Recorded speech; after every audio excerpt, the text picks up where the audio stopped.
आज मैं आपको ऑसिलोस्कोप से वोल्टेज की रीडिंग लेने का तरीका बताऊंगा।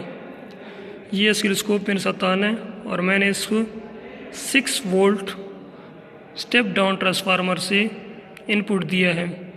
6 वोल्ट आरएमएस वोल्टेज है। हमें पता है कि हमारे पास जो 220 वोल्ट आते हैं वो आरएमएस होते हैं और ट्रांसफार्मर भी उस आरएमएस को स्टेप डाउन करके 220 को 6 वोल्ट में आरएमएस पर रिड्यूस करके हमने इससे इनपुट लिया है।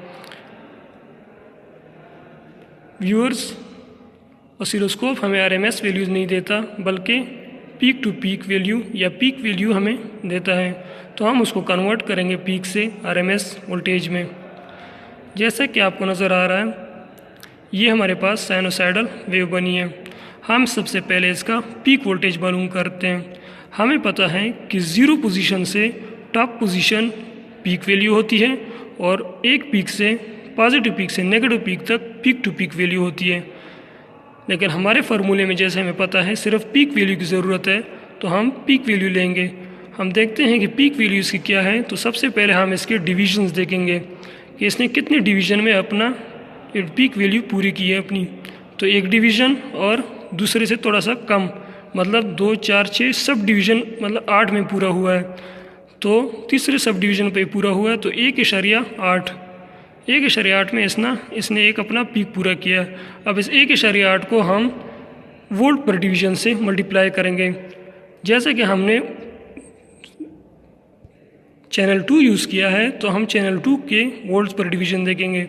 अगर आप चैनल 1 यूज़ करते हैं तो आप चैनल 1 के देखेंगे। यहाँ अगर हम देखें तो ये 5% है। तो हम आज देखते हैं कि इससे कैसे हम वैल्यूज़ मालूम करते हैं।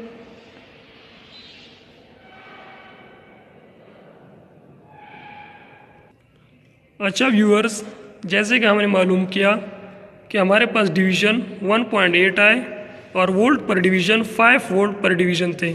जब हम इसको मल्टीप्लाई करते हैं तो इससे हमारे पास 9 वोल्ट आता है वी पीक। अब हमें जैसे पता है कि वोल्टेज हमारे पास जो आता है वो आरएमएस वोल्टेज होता है, इसलिए हम इसकी आरएमएस वैल्यू फाइंड करेंगे।